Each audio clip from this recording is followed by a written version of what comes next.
الحمد لله رب العالمين والصلاة والسلام على سيد المرسلين وخاتم النبيين سيدنا وحبيبنا محمد وعلى آله وصحبه أجمعين ومن تبعهم بإحسان إلى يوم الدين. سلام و درود خدمت شما بینندگان عزیز، هر جا که هستید براتون اوقات خوبی رو آرزو میکنم. و اما چیزی که همه در جستجوی اون هستند این هست که به یک گنجی دست یابند. امروز در این برنامه در مورد گنج‌های پنهان صحبت خواهیم کرد و همه مردم به دنبال این هستند یا میخواهند این گنج رو در زیر زمین پیدا کنند یا این گنج رو در بخت آزمایی پیدا بکنند یا گنج رو به هر حال میخوان به یک سرمایه و ثروت بسیار زیادی برسند. اون چیزی که ما میخوایم درباره اون صحبت بکنیم، باید به دنبال گنجی بگردیم که اون گنج ماندنی باشد. اون ثروتی که ما میخوایم ازش صحبت بکنیم موضوع بسیار مهمی هست و اون هم با تأمل در قرآن و سنت ما معنی واقعی ثروت و سرمایه رو خواهیم فهمید و اون چه ثروت و سرمایه است که در دنیا به ما موفقیت، خوشبختی و سعادت بدهد و در آخرت هم رضایت و رضوان خداوند رو به ما ببخشد. چه چیزی است که همه مردم به دنبال اون هستند و اون که بخوان به یک حالت بهتری از اون حالی که الان دارن برسن، دلشون خوش باشه، روانشون آرام باشه و در رفاهیت به سر ببرند، در خوشی به سر ببرند، خدا ازشون راضی باشه، آخرت رو به دست بیارن. و اما در واقع اگر نگاهی بکنیم به سیره رسول الله علیه السلام، ایشون مفهوم واقعی ثروت رو تغییر دادند. اون مفهومی که مردم بر آن بودند و همیشه به دنبال اون میگشتند و فکر میکردند ثروت و سرمایه یعنی داشتن پول بیشتر، یعنی داشتن مال بیشتر. البته خب داشتن مال و فرزند و مکنت و اینا همه ثروت و سرمایه هستند، ولی مفهوم واقعی ثروت و حقیقی ثروت و دارایی انسان تنها دارایی مال و مکنت و فرزند و زن و بچه نیست، بلکه چیزهای مهمتر از اون، شاید از اولین تصور در مورد ثروت داشتن عمر، داشتن سلامتی، داشتن رضایت، داشتن خوشبختی هست. ثروت فقط پول نیست، همونطوری که گفتم.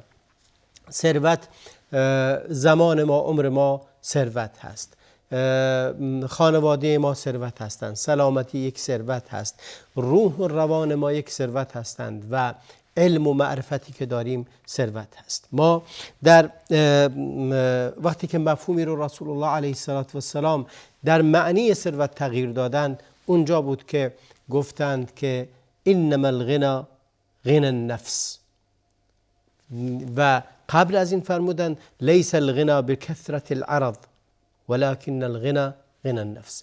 غنا اون نیست، سرمایه دار بودن و غنی بودن این نیست که مال زیادی داشته باشی، اموال زیادی داشته باشی، فرزندانت زیاد باشند، بلکه غنای حقیقی و غنی بودن در حقیقت این هست که نفس تو غنی باشه، دل تو غنی باشه و در نفست احساس غنا و دارایی بکنی. وگرنه داشتن ثروت، خیلی از آدمیان هستند که ثروت فراوانی رو دارند اما به چشمشون به دنبال مال مردمه، حسد مال دیگری رو میخورن، حسرت داشته دیگری رو میخورن و خیلی چیزهای دیگه. خیلی ها رو داریم که در عین این که داره تکد دیگری و گدایی میکنه و از مردم طلب میکنه، میبینیم بانک ها رو پر از پول کرده، یا در خونش چندین صندوق پول داره، یا همه شما دیدید اون فقیر و در ظاهر فقیر، اونی که لباس کهنه‌ای پوشیده بود و خودش رو ناقص العضو نشون میداد، ولی وقتی که بدنش رو تفتیش کردند اموال زیادی رو بیرون آوردن از لباساش. کسی دیگری که به حج رفته بود و در اونجا در میان حجاج گدایی میکرد و از مردم طلب میکرد، وقتی که برگشت به کشور خودش و لباسهاش رو چک کردن و وسایلش رو چک کردن، دیدن میلیون ها پول کشور خودش رو همراه داره و اون رو از گدایی به دست آورده. خب وقتی که انسان نفسش غنی نباشه، داشتن اموال فراوان، داشتن دارایی‌های فراوان هیچ کاری رو انجام نمیده. رسول الله علیه السلام معنی واقعی ثروتمند بودن رو تعریف کردند. فرمودند ثروتمند حقیقی اون کسی است که بتونه در نفسش ثروتمند باشه و نفس غنیی داشته باشه. اما این که در ظاهر ثروت داشته باشی کافی نیست، گرچه امر خوبی داشتن نعمت دنیا، مال دنیا، کسی اون رو نکوهش نکرده، ولی زمانی خوب هست که در دلت هم غنی باشی. نه تنها در دلت، بلکه ثروت‌های متعدد و فراوانی وجود داره. ما از لحاظ عاطفی و احساساتی اگر فقیر باشیم زندگی بسیار نکبتباری رو خواهیم داشت. اگر از لحاظ معرفتی و شناختمون، علممون، داناییمون کم باشه و نادان باشیم فقیر هستیم. اگر از لحاظ ایمانی و اعتقادمون ضعیف باشیم فقیر هستیم. هرچه ملک دنیا رو هم داشته باشیم، فرعون و قارون رو شما حتما در تاریخ شنیدید و خوندید و حتما در قرآن هم از اونها یاد شده و میدونید که فرعون خودش رو خدای زمین میدانست، از اونجایی که ایمان نداشت فقیر بود. قارون اموالش بسیار فراوان بود، اما از اونجایی که خدا رو نمیشناخت و ایمان نداشت بسیار فقیر بود. غنی اون کسی است که نفسش غنیه و دنیا رو به دیده وسیله نگاه میکنه. لذا اسلام اومد و رسول الله علیه السلام اومد که با ما یاد بده غنی اون کسی است که اعمال صالحش زیاده، غنی اون کسی است که حسناتش بیشتره، غنی اون کسی است که معرفت و آشناییش با خداوند بیشتره، غنی اون کسی است که دلش به محبت آباد هست، غنی اون کسی است که به همه خلق عشق می‌ورزه. اون غنیه و اون ثروتمند و ثروت زیادی داره، نه اون کسی که در واقع در غنای مالی به سر میبره اما در غنای نفسی نیست، بلکه در فقر و فلاکت و بدبختی است. اونایی که از لحاظ روانی در ترس و وحشت و ابهت و نگرانی و سرگردانی هستند عیناً فقیرن. اما اونایی که در توکل هستند، در اعتماد به خداوند هستند و خداوند رو به درستی میشناسند و احساس غنای کامل و رضایت کامل میکنند و قانع هستند به اونی که خدا داده، اینها غنی هستند. لذا ما اگر نگاه بکنیم به اون تصوراتی که در احادیث اومده، خداوند در مورد نفس بشر و اینکه بشرها کدومها غنی هستند و ثروت بشر در چی هست اشاره فرموده است که در مورد پیامبران میفرماید انهم كانوا یسارعون فی الخیرات و یدعوننا رغبا و رهبا و كانوا لنا عابدین. و پیامبران این گونه بودند که به این شیوه نگاه کردند. یا رسول الله علیه السلام وقتی که در مورد ثروت انسان ها صحبت میفرماید میگوید که لن تزول قدم عبد یوم القیامة حتی یسأل عن اربع. 4 چیز هست روز قیامت باید جواب این 4 چیز رو داشته باشیم. فرمود از عمر انسان سوال میشه که این عمر رو در چه فنا کردی؟ ثروت تو عمر توست اساساً، در چی این رو فنا کردی؟ این زمانی که لحظه به لحظه میگذره این سرمایه رو در چی به هدر دادی؟ و از مالش سوال میشه اون رو چطوری خرج کردی؟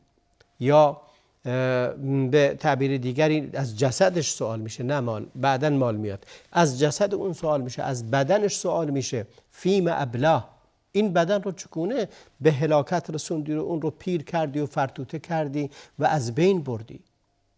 و از مالش سوال میشه که من این اکتسب و فیم انفقه، از کجا کسب کرده و چگونه خرج کرده. و همچنین سوال دیگری که میشود از علمش میپرسد که این علم رو آیا بهش عمل کرده یا عمل نکرده.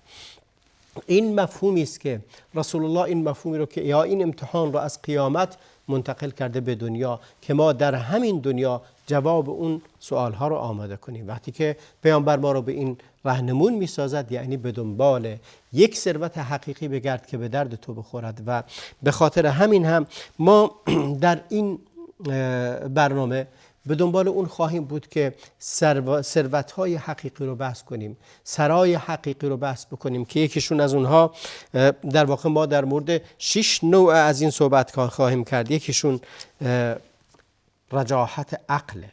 این عقل رو چطوری از اون به عنوان یک ثروت حقیقی استفاده کنیم و اون رو چطوری رشد بدیم این ثروت رو، و این ثروت رو چطوری زیاد کنیم تا به یه جای مهم و معتبری برسیم. اینجاست که خداوند در اینجا فرمود ولا ینبئک مثل خبیر، هیچ کسی مثل یک آگاه و دانا به تو خبر نخواهد داد که این عقل چیه. این عقل است که باید حتما پرورش پیدا بکند.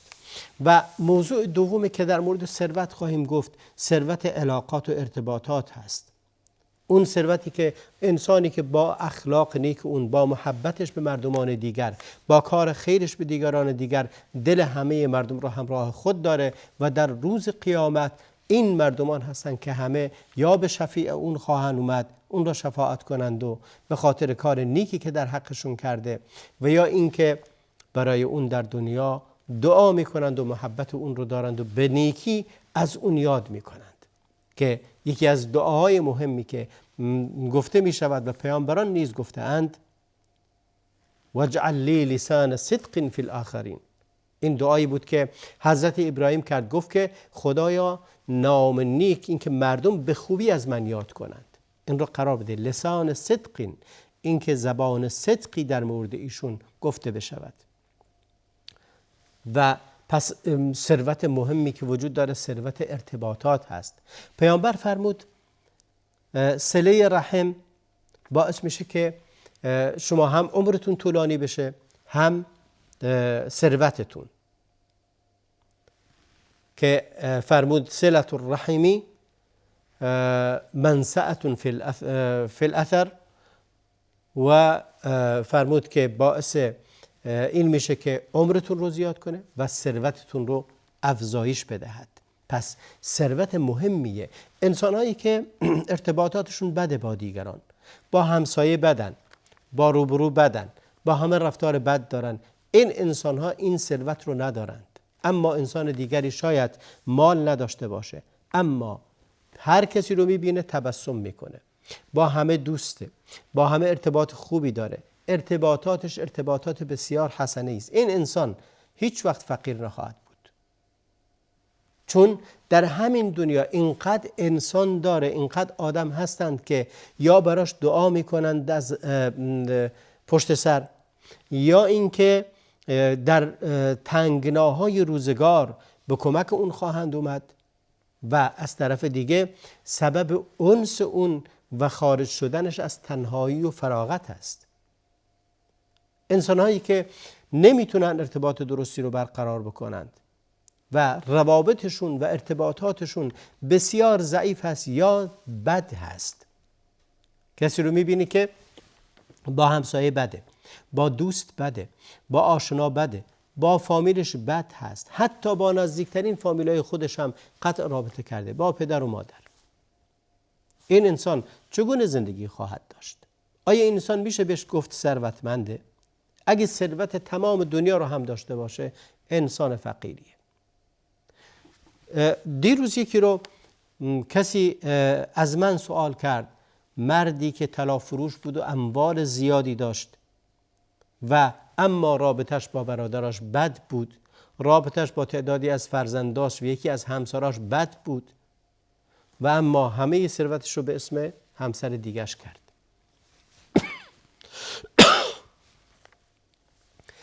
ثروتش رو به اسم همسر دیگش کرده بود و این شخص از دنیا رفت و همسر بعدیش هم که موند برای اینکه اون لحظه دلش خوش بود که همه ثروت به اسم اینه. الان ایشون مونده با اختلافی که بین همه ورثه وجود داره. کسی هم به خوبی از ایشون یاد نمیکنه. حتی اون زنی که ثروت رو به اسمش کرده. ببینید این داشتن ثروت ها چه ارزشی داره، به چه دردی میخوره، به کجا میرسه. ولی اون کسی که روابط خوبی رو داره و همه رو دوست داره و همه رو به دید دوست نگاه میکنه، اون ثروتمنده. ثروت سومین ثروت اخلاقی هست. ثروت و سرمایه. اون کسی ثروتمند هست که اخلاق نیک داره و رفتار خوب داره. رسول الله علیه السلام فرمودند اثقل شیء فی المیزان حسن الخلق. مهمترین، سنگینترین چیز در روز قیامت حسن خلق. اخلاق نیک سنگینترین چیز هست در ترازوی قیامت. خب اگر به تعبیر ثروت به این نگاه کنیم، سرمایه و دارایی انسان نگاه کنیم، همین تعبیری که در حدیث رسول الله علیه السلام اومده برای ما کافیه که این رو به خوبی بفهمیم. ما در این دنیا چه چیزی رو وزن میکنیم، چه چیزی رو با ترازو میکشیم.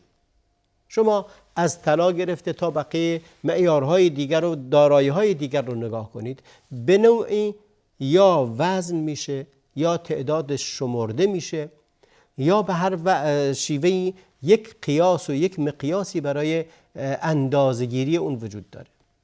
در روز قیامت هم مقیاس اندازه‌گیری هست. وقتی که می‌فرماید در میزان قیامت، یعنی میزان اندازه‌گیری قیامت این گونه است. پس در واقع حسن خلق هست. پیامبر فرمود تبسم تو در برابر برادر مسلمانت صدقه هست. فرمود بهترین شما کسی است که اخلاق خوب داشته باشه. هیچ وقت در مورد بقیه عبادات فردی گفته نشده، ولی اون کسی که اخلاق خوب نداره، اگر هم عبادات داشته باشه، نماز و روزه و زکات و حج هم داشته باشه، باز نجات پیدا نمیکنه مگر اینکه اخلاق خوبی داشته باشه. همین بد اخلاقی باعث میشه که کل ثروتت رو از دست بدی. پیامبر فرمود آیا میدونید چه کسی فقیره؟ مفلس کیه؟ گفتن مفلس اونو پول نداره. پیامبر فرمود نه، مفلس اونیه که پول داره، حسنات و عبادات و خیلی هم داره، خیلی حسنات کرده، مانند کوه ها عبادت داره، ولی روز قیامت که میاد این یکی رو زده، اون رو اذیت کرده، سومی رو اذیت کرده و همه از حسناتش میبرن تا هیچی براش نمیمونه. بقیه ثروت ها رو در هفته آینده خواهم گفت. خدا نگهدار شما. السلام علی نبینا محمد و علی آله و صحبه اجمعین.